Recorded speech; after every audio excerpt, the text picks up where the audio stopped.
안녕하세요. 암호화폐 전문 방송 오늘의 코인 시간입니다. 네, 오늘은 11월의 첫날인데요. 이번 달은 왠지 좋은 일이 많이 생길 것 같은데 암호화폐 시장에도 좋은 일이 많이 생기길 바라며 우선 이 시각 국내 주요 암호화폐 가격 시황 알아보도록 하겠습니다. 11월 1일 오전 9시 기준입니다. 오늘은 어떻게 변했는지 보도록 하겠습니다. 비트코인이 738만 8천 원으로 전날 대비 6.25% 상승했고요. 이더리움이 34만 7,600원으로 전날 대비 0.15% 하락했습니다.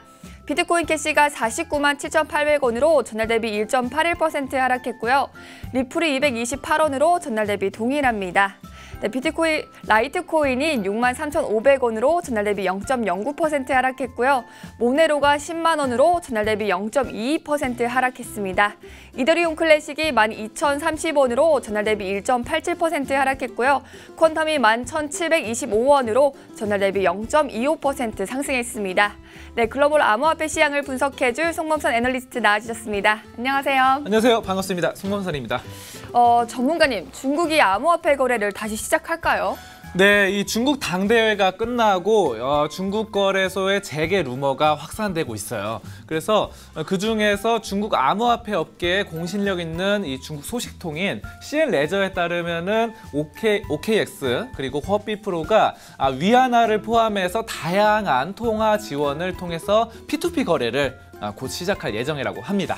그런데 중국 정부 허가 없이 위안화 거래가 가능할까요? 맞아요. 이 어렵죠. 그런데 중국 정부와 인민은행의 허가를 받아야 됩니다. 그래서 우선 OKX와 허비프로는 홍콩에 본사를 두고 있습니다. 자, 그리고 현재 중국 내 거래 대다수는 장외 시장을 통해 거래가 진행되고 있거든요.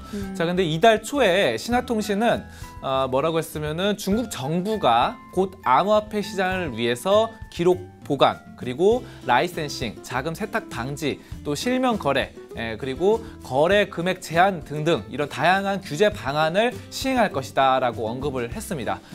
크립토 코인 뉴스도 중국 정부는 암호화폐에 대해서 강화된 이 라이센스 도입을 통해서 곧 시행할 것이다라고 했고요. 정리된 규제안이 나오는 대로 이 중국 정부가 거래를 다시 재개할 가능성이 크다라고 봤습니다. 그리고 이 암호화폐 분석가 존 크래시는 시진핑 중국 주석이 중국 내에서 불법 자금 유통만 아니라고 하면은 암호화폐와 블록체인 등등을 이렇게 장려하는 움직임을 그동안 보여왔다라고 했습니다. 또 그러면서 시진핑 주석의 연임이 된 이상 중국 내 바로 암호화폐 거래가 곧 다시 또 재개되지 않을까라고 전망을 했습니다. 아마 중국 방식의 암호화폐 거래가 시작될 것 같은데요. 네, 중국의 상황들 계속해서 조금 더 지켜봐야 되겠죠. 그러면은 가격적인 부분을 차트 보면서 얘기 나눠보겠습니다. 네, 하루 동안 이뤄왔던 상황들 점검해 보도록 할까요? 세계 최대의 이런 파생 상품 거래소, 바로 시카고 상품 거래소입니다. 시카고 상품 거래소 CME 그룹에서 바로 가상화폐, 그리고 비트코인 이것을 선물 거래를 시작한다라고 밝혔어요. 그래서 이런 것들을 좀 긍정적인 영향을 미쳤습니다. 이런 것들 때문에 바로 비트코인 급등을 했죠. 근데 비트코인 선물 거래라고 말씀드렸죠. 그래서 다른 암호화폐들은 그닥 크게 반영이 안 됐습니다. 자, 그래서 바로 비트코인만 폭등적으로 나타났고, 비트코인 선물 이제 도입이 된다는 것인데, 이것은 이제 다른 이 자산, 어떤 것이 있으면 금이라던가 은, 원유 등등은 선물로 이렇게 거래가 되고 있죠.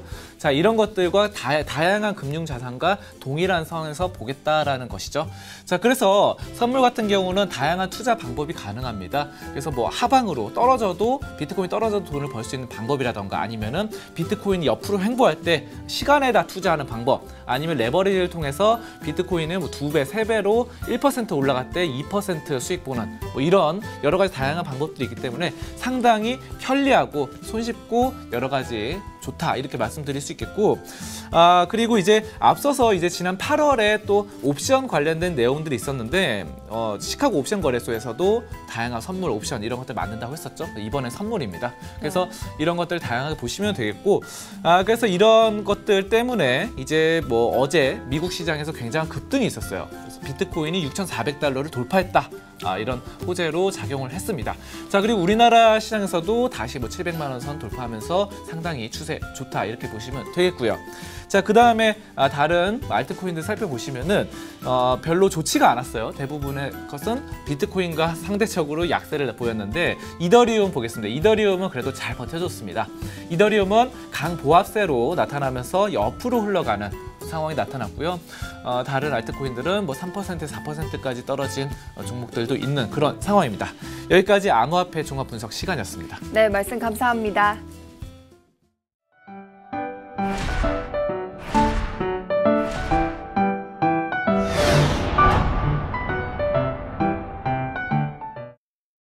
네, 오늘의 비트코인 날씨에서는요, 맑은 소식 하나와 흐린 소식 하나가 준비되어 있습니다. 우선 흐린 소식부터 만나볼까요? 네, 90년대 말 인터넷 투자 열풍으로 닷컴만 붙으면 수백, 수천억이 몰리던 시절이 있었죠. 최근 블록체인에도 이와 유사한 현상이 발생하고 있습니다. 지난달 26일 런던의 온라인 PLC라는 소규모 회사가 회사명을 블록체인 PLC로 변경했는데요. 이후 회사의 주가가 19% 상승했습니다. 또 오늘 바이오테크 회사는 비옵틱스에서 라이어 블록체인으로 변경 후 주가가 17% 급등했습니다. 블록체인이라는 단어를 단순한 마케팅의 이름으로 도용하는 사례가 늘고 있으니까요. 투자자들은 주의하셔야 될 것 같습니다. 네, 이번에는 맑은 소식 보도록 하겠습니다. 네, 앞으로 금융 투자자들은 체인 아이디를 통해 한 번의 인증으로 여러 증권사에서 주식 거래를 할 수 있게 됐습니다. 블록체인 기술을 기반으로 한 체인 아이디는 인증서 갱신 기간을 1년에서 3년으로 늘리고 공인인증서 등 개인정보가 노출되면 금융감독원이 접수를 하고 각 금융기관에 전파해서 투자 피해를 방지하는 보안성을 강화했습니다. 금융투자협회는 연내 체인 아이디를 전 금융투자업계로 확대하고 내년에는 은행과 보험, 카드 등 타 금융과도 연계해 나갈 계획이라고 합니다. 네, 비트코인으로 기금을 모금하는 얘기 많이 들어보셨을 텐데요.